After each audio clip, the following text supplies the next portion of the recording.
vemos la necesidad de generar un espacio diferente, plural y respetuoso para conversar con los principales actores políticos de nuestro país.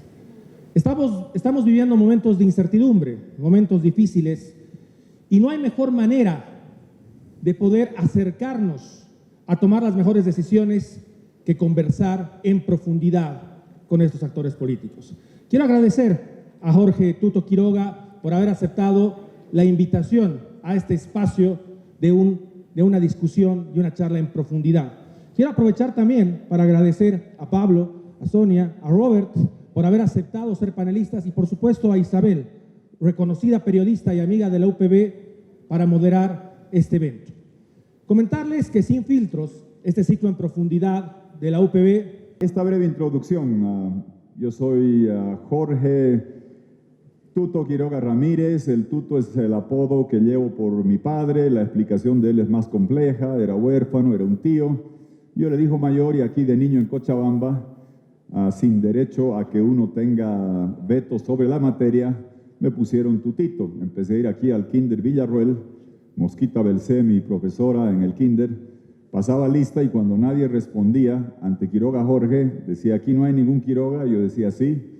¿Y por qué no respondes? Pues porque yo me llamo Tuto, no me llamo Jorge. Le dije: vaya a aprender su nombre, no sea tonto. Me dijo: así la vida, ya uno va aprendiendo pues cuál es su nombre, pero es el apodo que llevo con orgullo. Aquí crecí.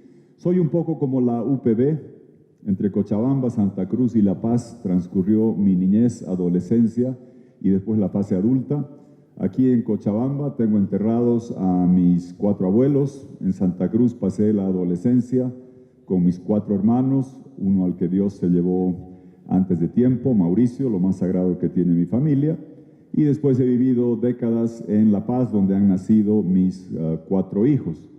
Y he aprendido en el curso del transcurrir de esos años que podemos vivir a alturas diferentes, pero todos queremos llevar a Bolivia a lo más alto, que podemos tener lenguajes maternos diferentes, pero tenemos la misma sangre boliviana, que podemos vestir diferente, pero es el mismo corazón tricolor que todos tenemos.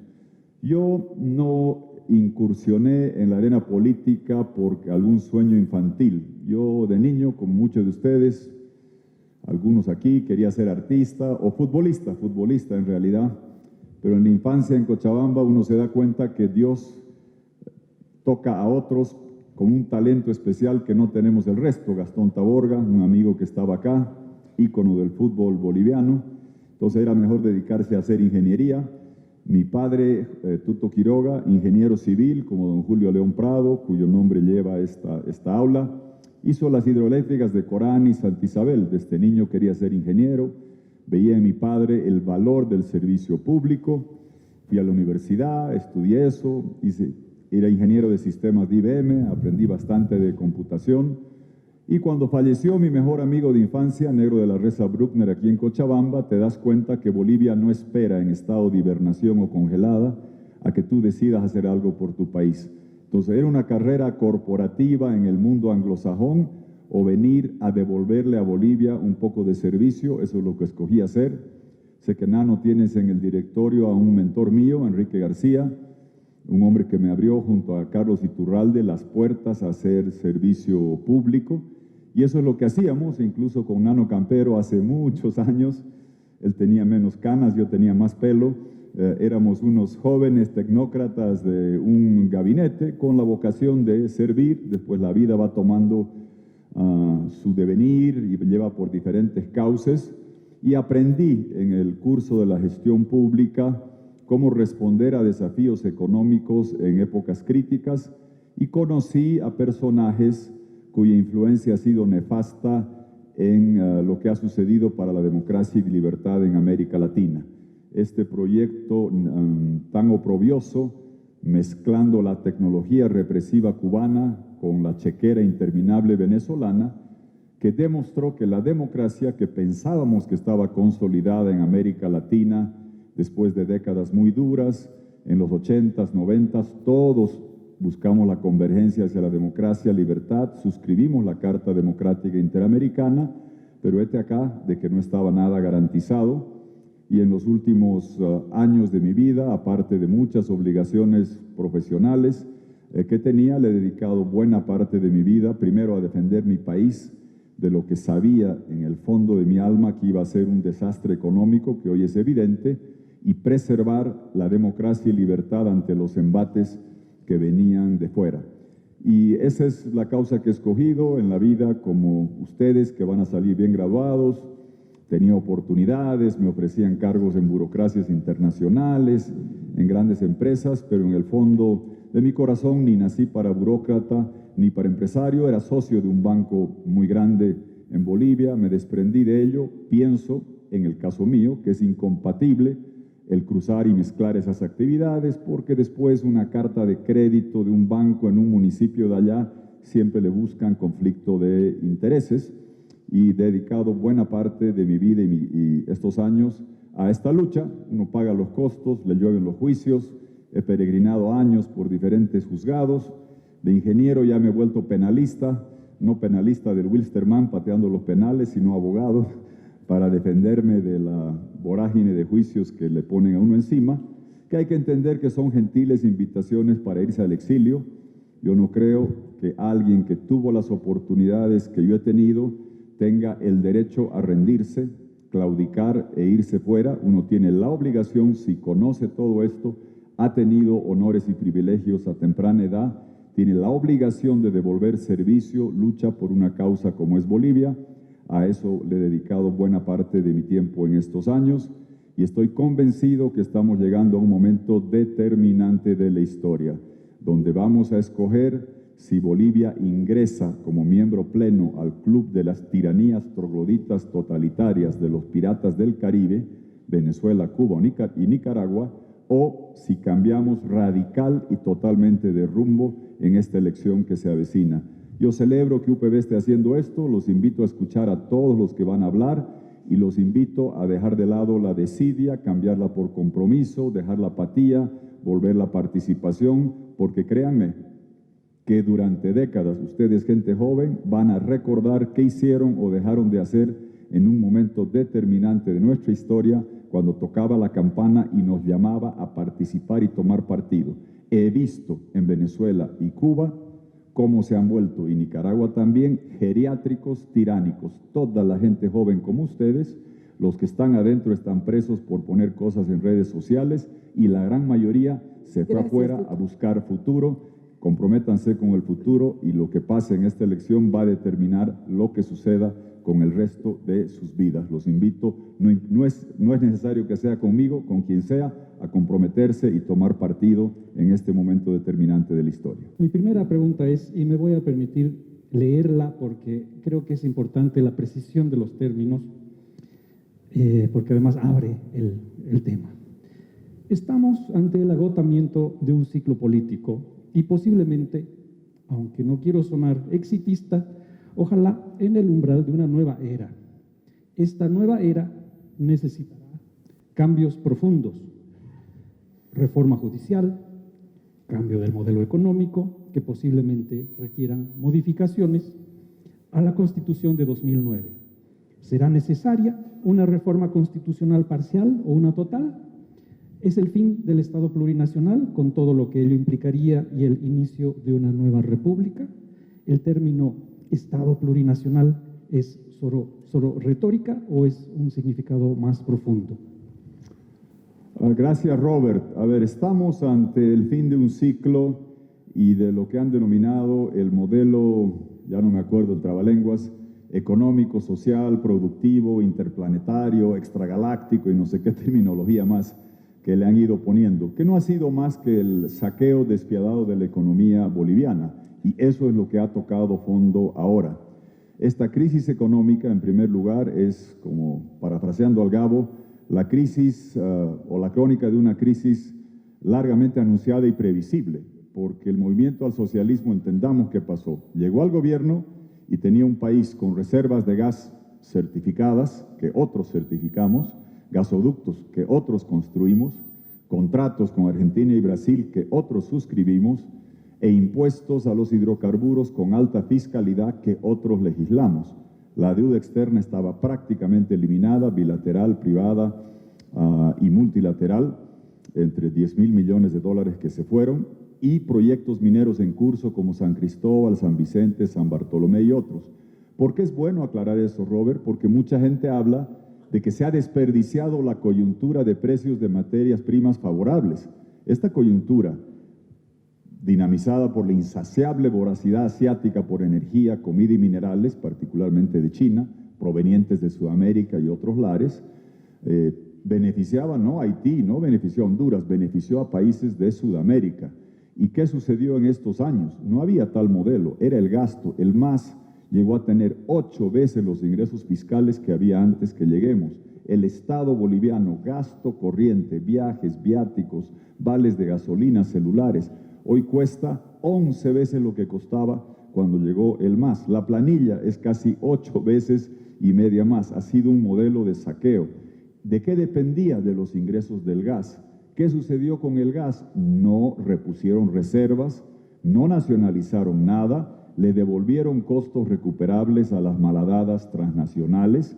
Cuando el gas empezó a caer en la producción, le saltaron al chanchito del Banco Central, a la deuda externa, le saltaron a la gestora y sacaron créditos en moneda local del Banco Central. Si uno suma eso, en casi 20 años es la friolera. No hablemos de soya, no de minería, solo de gas, Banco Central, gestora y la deuda externa, 120.000 millones de dólares, de lo cual 70% fue Evo presidente con Arce de ministro y el 30% es después de que deja Evo Morales. Creo que ni García Linera diría que eso es empate técnico, que fue una goleada reverenda de lo que pasó con Morales. Eso es lo que ha colapsado. Eso es lo que era previsible y eso no va a mejorar en estos meses. Por eso es necesario hacer lo que decías, un cambio radical que empiece de un programa de estabilización económica que te permita generar el puente para hacer el cambio en todos y cada uno de los sectores, hidrocarburos, minería, agropecuaria, litio, para generar el shock de inversión privada y extranjera que te permita tener la producción para después tener exportaciones y cambiar radicalmente de rumbo. Ese es el tema central. Las cuestiones políticas, hay que hacer un cambio parcial en la elección regional local. Yo voy a poner los temas para que la gente sepa. Yo voy a hacer campaña con los proyectos de ley de hidrocarburos, con el programa de estabilización, y yo no creo que Bolivia pueda en esta coyuntura enredarse en una asamblea constituyente para corregir todo lo malo que está. Hay que hacer una reforma parcial junto a las elecciones regionales y locales para arreglar los temas de fondo, incluyendo el reincorporar al país a la esfera de tratados bilaterales de protección de inversiones y de arbitraje para reactivar la economía y dejar atrás este modelo. El desafío es prevalecer, sacar mayoría para salvar la economía, cambiar radicalmente de rumbo, y no es meramente sacar al MAS, es cambiar a Bolivia para que nunca más, jamás, tengamos 2 décadas aciagas y nefastas como estas que hemos vivido y sufrido, y que tengamos un futuro luminoso lleno de esperanza después de unos meses que todavía van a seguir siendo turbulentos, pero ese cambio imperativo que es necesario hacer es la única garantía que tengamos oportunidades con 750.000 empleos en 5 años, con provisión estable de dólares sin colas, para que la gente joven se quede en Bolivia y no busque pasajes de ida sin retorno a buscar futuro fuera, porque no lo estamos generando acá. Aquí, el 17 de agosto, con el voto de la gente, vamos a garantizar el futuro para que ustedes tengan una Bolivia de la cual estar orgullosos, en la cual trabajar, en la cual desarrollarse y en la cual prosperar. Quiero sumarme a esta reflexión sobre la coyuntura económica y, como afortunadamente no soy economista, tiendo a vincular los temas económicos con los impactos sociales, culturales y medioambientales. Entonces, esto sería como una primera advertencia de la pregunta. Y quisiera preguntarle a Tuto, hablamos del PIB, hablamos de la PEA, de la deuda interna, todos los indicadores que usted claramente ha señalado. ¿Dónde está la economía oscura del narcotráfico? ¿Dónde están los intereses depredadores que están detrás de las quemas y que destruyen no solamente la actividad privada que ahí se puede desarrollar, sino fundamentalmente el planeta. ¿Cuál es el impacto? Quizás esta no es una coyuntura económica, pero francamente desde que se queman los árboles hasta que se caen los caminos, estamos de verdad frente a una dimensión de la economía que no se ve, pero que se sabe que existe, que está en todas las calles, que está en el carnaval, que probablemente esté en muchos de los lugares donde quienes van a votar por alguno de los candidatos van a pensar cómo van a poder sobrevivir, salir de la informalidad, evitar el contrabando, evitar la droga de sus hijos y contar con una alternativa que transforme lo que claramente aquí se ha dicho. Sí. Gracias, Sonia. Es un tema clave que nos retrotrae a los tiempos donde en Bolivia éramos vistos y conocidos por ser exportadores de cocaína. El problema de la criminalidad, para mí, en gran medida, no estoy hablando de la pequeña, del robo callejero de la esquina, estoy hablando de esa estructural, de esa que es tan mafiosamente dura contra Bolivia, proviene del narcotráfico. Y aquí yo no puedo andar con medias tintas. El narcotráfico viene de la coca del Chapare. La coca de Yungas ha sido, es y será legal, de la Cuyico tradicional para el boleo, la que se vende en Virgen de Urcupiña, la que se consume en cualquier lugar de Bolivia y es parte de lo que somos. La del Chapare se destina, no lo digo yo, lo ha dicho Naciones Unidas año tras año, a la cocaína, al narcotráfico. Como publicaban los informes y Evo Morales de presidente se molestaba, empezaron a buscarle eufemismos. Dijeron que la coca del Chapare no se va al narcotráfico, sino a fines ilícitos. Después a fines no legales, es lo mismo, se va al narcotráfico. ¿Y qué es lo más duro que ha pasado para mí? Y me duele decir que no escuché muchas voces. Yo peregriné por varios canales en marzo de 2017, porque usando un estudio manipulado de la Unión Europea, se sube la producción legal de yungas de 12.000 a 14.000 y de contrabando se legaliza 7.700 hectáreas de coca en el Chapare, cuyo único fin es producir un centenar por lo menos de toneladas de cocaína y más seguramente lo que se hace. Y entiendan la dimensión de esto que ha sucedido. Somos el único país del mundo que ha legalizado la producción de cocaína en marzo 2017. Y sabemos quién hace décadas defiende esa coca que se hace cocaína, que nos dicen estatismo para la soya, estatismo para el azúcar, estatismo en todos los lugares, pero en el Chapare neoliberalismo secante. No hay regulación, no hay Estado, no hay impuestos, 4 cosechas al año, tratado de libre comercio planetario, con algunas incautaciones por aquí o para allá. Y nos preguntamos después por qué llega Marcet, por qué llega PCC, por qué llega Vermelo. Antes venían empresas a invertir en minería, en hidrocarburos, porque Bolivia tenía prospectos promisorios. Hoy día llegan los delincuentes y nos azoramos cuando vemos que un sicario acribilla a un policía en su garaje en Santa Cruz, pero ¿cómo no? Si hay un expresidente de 14 años que, como si no pasara nada, dice, le he disparado a la llanta del vehículo de la policía. Si eso vale, vale todo. Y hay que entender que hay que enfrentar directamente ese problema de la cocaína del Chapare. La animadversión que me tiene a mí histórica, Evo Morales y su grupo de allá, es que hicimos un programa donde fuimos el único país que redujo 80% de la producción de cocaína. Ningún otro lo pudo hacer. Ese es el germen del problema.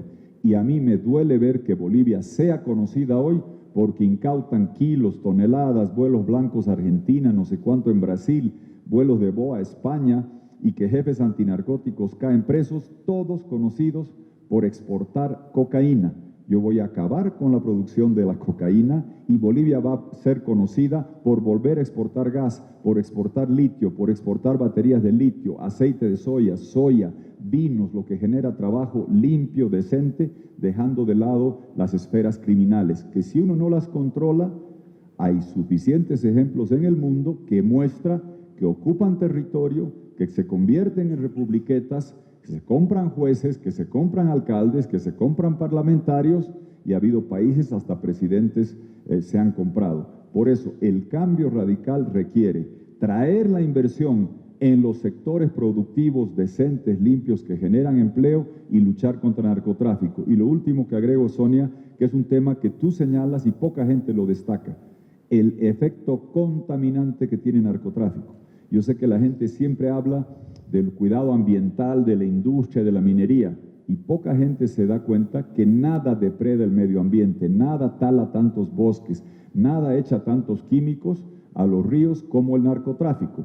Y el ejemplo más claro de eso fue el Tipnis, el único caso en la historia de Bolivia donde se trató de hacer una carretera por el medio de un parque nacional, PN, territorio indígena, TIPN, Isiboro Secure, para extender la producción de coca que se destinaba a narcotráfico, con el doble de precio, con corrupción de lavallato para fomentar el narcotráfico, y esa dimensión a veces no la apreciamos en su justa dimensión, y la que tú señalas, que se estigmatizaba a Brasil por quemar la Amazonía, y aquí se quemó una proporción más grande de la Amazonía a nombre de un gobierno que hacía culto retórico a la Pachamama, pero que mandaba a incendiar, a destrozar parques, fomentar el narcotráfico. Parte del cambio radical es tomar esos aspectos en cuenta y cambiar a una Bolivia que trabaje en el mundo de la inversión, producción y exportación decente, y que deje de lado el narcotráfico. Tiene que ver con el tema de los impuestos. Acaba Tuto de hablar de una rebaja de impuestos. Esto es una propuesta de política universal. ¿Qué vamos a hacer con los mineros ilegales, que son la mayoría que no pagan impuestos? ¿Qué vamos a hacer con los cocaleros y productores de coca y todos los actores de la economía informal que no sabemos cuántos impuestos eluden y trampean al país? Entonces, una propuesta de reforma tributaria tendría, y ahí paso al tema social, que tener en cuenta qué es lo que se quiere hacer con esos recursos. Si solamente se quiere dar seguridad jurídica al sector empresarial, que me parece importante, la pregunta es cómo se va a enfrentar el tema de los recursos, por ejemplo, para las pymes y las pequeñas pymes que realmente están asfixiadas por el sistema tributario. Entonces, el tema de la desigualdad, primero quiero decir que en estos 20 años, efectivamente, probablemente el cambio más importante es el cambio de élite en el poder, pero no es tanto, y voy a tratar de señalar solo algunos indicadores, Tuto, que desde mi punto de vista más bien muestran la reiteración y persistencia de ciertas desigualdades que arrastramos desde antes que tú fueras presidente y que no se han corregido hasta ahora. Por ejemplo, el tema de la pobreza, y voy a marcar la diferencia en la pobreza, marcando la situación de las mujeres, porque la situación de las mujeres es efectivamente el mejor indicador de todas las desigualdades que hay en el país. Por ejemplo, en el tema de la pobreza, las mujeres son claramente sobre representadas entre los pobres. El número de mujeres que no tienen ingresos propios es mayor al número de varones que no tienen ingresos propios.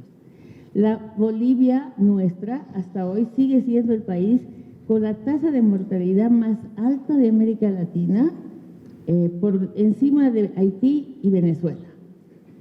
En el tema de la violencia, Bolivia, y ahí pongo una preguntita más de contrabando, Bolivia tiene una de las tasas de feminicidio y violencia más altas de la subregión de Sudamérica, y sin embargo acaba el Parlamento hacer una propuesta por la cual se violenta la ley 348, se pasa la responsabilidad de los jueces que eran especializados para tratar temas de mujeres. Tiene que ver con presupuesto, porque el argumento que se ha dado para sacar a los jueces del tratamiento de los temas de violencia radica precisamente en el presupuesto, que ha ido a la baja tanto en los temas relativos a la violencia contra las mujeres como en todos los temas de desarrollo social y acceso al mundo del trabajo. Entonces, el punto es el meollo de las políticas sociales, el reconocimiento de las desigualdades que persisten el desastre de la educación y la salud. No tengo que contarte a ti lo que significa el acceso, la enorme dificultad que he tenido, y aquí termino, para preparar esta pregunta, es que además carecemos de datos sólidos y serios. El INE es una institución absolutamente en crisis, pero imprescindible. Entonces, otra pequeña pregunta de Sonia, hago una pregunta concretita, por favor, porque la pregunta de contrabando es precisamente ¿qué vas a hacer con el sistema estadístico del país? Gracias. Muy bien.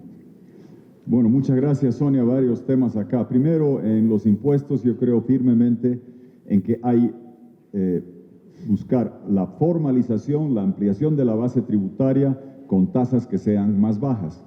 Yo he visto que si algo es el símbolo de la seguridad jurídica en la región, es en Paraguay el 10-10-10. Y estoy hablando de que no al principio, por el déficit fiscal gigantesco que vas a heredar, pero durante el próximo gobierno, antes de concluirlo, ir a un sistema de 10% al IVA, 10% utilidades, 10% a las personas. Mis amigos en Paraguay te pueden negociar todo, hasta de repente te entregan su casa, su auto, cualquier cosa, pero nunca modifican eso. Y si tienes eso junto con lo que estamos planteando, que es el meollo del asunto, hacer una revolución de propiedad con la libertad para ejercer esa propiedad. ¿De qué estamos hablando? De que el hierro, el litio, el gas, servicios, telecomunicaciones, en lugar de decir, cuando los precios sean bajos, venga la empresa extranjera. Los precios son altos, venga el Estado con los ladrones a apoderarse. Si retóricamente decimos que eso es del pueblo, que sea del pueblo. Hoy día existen mecanismos financieros y de registro digital universal de ciudadanía para poner todo lo que tiene Bolivia en un fondo de inversiones y a cada boliviano mayor de 18 años decirle, aquí está tu título de propiedad popular, vale $1.500, es heredable, es embargable, te vuelve agente económico activo, periodos donde inicialmente no pueda ser transferible para evitar que colapse el precio, hay que manejarlo con periodos de lockout o de prevención en eso, y transformar la mentalidad de que todos somos agentes económicos activos con propiedad y sujetos a tributación. Lo mismo en las tierras, titulación individual. Si Evo Morales tiene su cato de coca a su nombre, ¿por qué no permite que se titule individualmente? Y Sonia, tocabas el tema ambiental. Fíjate en los mapas de la Amazonía, en las zonas donde tienes titulación individual baja notablemente la incidencia de quemas, porque nadie quema su casa, nadie quema su auto, nadie quema su tierra. Cuando es fiscal o es comunitaria, préndale fuego y pásese a aprovechar. Creo que ese cambio de ampliar la base tributaria, de todo el mundo convertirse en agente económico activo, hay que llevarlo a todos los lugares, incluyendo un tema que le hemos agregado producto de mis decenas de visitas a los mercados. ¿Qué quieren las caseritas? Este puesto era de mi abuela, era de mi papá, y le siguen extorsionando cada año cobrando patentes. Si es de la familia, titulación individual de los puestos de mercado. Si es tuyo, lo pintas, lo cuidas. Hay que buscar transformar en una revolución propietaria y liberal que afecte al sistema de impuestos también. Pobreza, mujeres e INE, rapidito. Pobreza, sí, es un tema acuciante y a mí me duele lo siguiente. Cuando tuvimos la condonación de la deuda, hicimos un programa que fue ejemplo, se los digo porque de varios lugares peregrinamos mostrando cómo se hizo esto. ¿Te acuerdas del Diálogo 2000? Condonación de la deuda, Cardenal Terrazas. ¿Qué hicimos? Aplicar un principio que vale hoy para adelante en lo que haga el Estado. Si el dinero no persigue a los pobres y la pobreza tiene rostro de mujer, de niña, indígena en zonas rurales, si el dinero no se asigna y llega a los pobres en zonas rurales, los pobres se vienen a zonas periurbanas, se vienen a ciudades, se van a la Argentina, se van fuera. Tienes que tener políticas proactivas y eso hicimos en el Diálogo 2000. Tomamos en el último censo, hablando del INE, bien hecho, el de 2001, creo que había manivelas, no había teléfonos inteligentes, hicimos con buena cartografía, con buenos datos. Hay dos formas de medir la pobreza, por ingresos, tú te puedes comprar todo, o por necesidades básicas insatisfechas, NBI que se llama, en vivienda, educación, salud, servicios. Clasificamos a toda la población de los municipios por quintiles. los que estaban bien en la línea de pobreza, los pobres, marginales, indigentes, y valía el indigente 3, el marginal 2, recalculamos la población ponderándola por pobreza de forma tal que municipios rurales recibían 5, 7 veces más por habitante que municipios capitalinos. Tanto hablar de las poblaciones indígenas, 10,000 maestros bilingües, quechua-castellano, aymara-castellano, pusimos en un tiempo donde no había los grandes ingresos del gas. Hoy día, ¿cuánto se puso? Ninguno. En tema de la pobreza, el Estado debe ser proactivo en hacer eso. Y aquí, si visitan San Benito, van a ver, no hay riego, no hay camino empedrado, no hay salud, no hay educación. Y atrás, un templo faraónico de $65 millones de Parlasur que no ha servido de nada. Se han gastado miles de millones de dólares en llenar Bolivia de elefantes azules en lugar de dedicarlos a la pobreza. Y los pocos recursos que estaban específicamente destinados por la ley de Ormando Bacadíes al fondo indígena, se los han robado sin misericordia. En la parte de mujeres, feminicidios, que es atroz lo que tenemos, yo creo firmemente en 3 cosas: penas acumulables, cárceles de verdad, porque mucha gente habla que pena de muerte en Constitución no se puede, tratados internacionales no. Penas acumulables, cárceles de verdad, no country clubs, que la paguen los que la hacen, y tener una oficina específica en la Defensoría del Pueblo. Creo en esa institución, no en su liderazgo actual, pero Sonia, tú recuerdas que cuando creamos la Defensoría del Pueblo, a la icónica Ana María Campero la pusimos de defensora del pueblo. Si conseguimos gente con ese prestigio, con esa credibilidad, haciendo oficinas y despachos en la Defensoría del Pueblo para atender los casos de abusos contra las mujeres, es porque no confían en el Ministerio Público, no confían en la justicia, tema que tocaremos después, porque como está todo tan contaminado, lo último que hacen es proteger o ayudar a las mujeres, más bien se ponen del lado del que hace la golpiza, y hemos escuchado criterios que dicen que la ley 348 es más dura y que se quieren zafar de aplicarla. Y lo último que señalaba sobre el INE, es triste porque hasta el INE tiene que decirte que la inflación es 2% el mes de enero ahora. Yo recuerdo hace tanto tiempo, el último año la dejamos en 1% al año. Ahora es 2% al mes, oficial, en el INE. Y mucha gente te dice, en lugar de ir a comprar al mercado, quiero ir a comprar en el INE. Parece que los precios son más baratos. Y nadie confía en las estadísticas, y es volar a ciegas tener un gobierno que no confía en la provisión de información estadística de inflación del censo, como ha venido ocurriendo, producto de la decadencia y la podredumbre total a la que nos han sometido 20 años. Si bien Bolivia es un país unitario, posee todas las características regionales, geográficas, étnicas, económicas para ser un país exitoso, federal o incluso con unas fuertes características de autonomía. Sin embargo, en los últimos 20 años el país se ha centralizado más aún. Específicamente, digamos, o como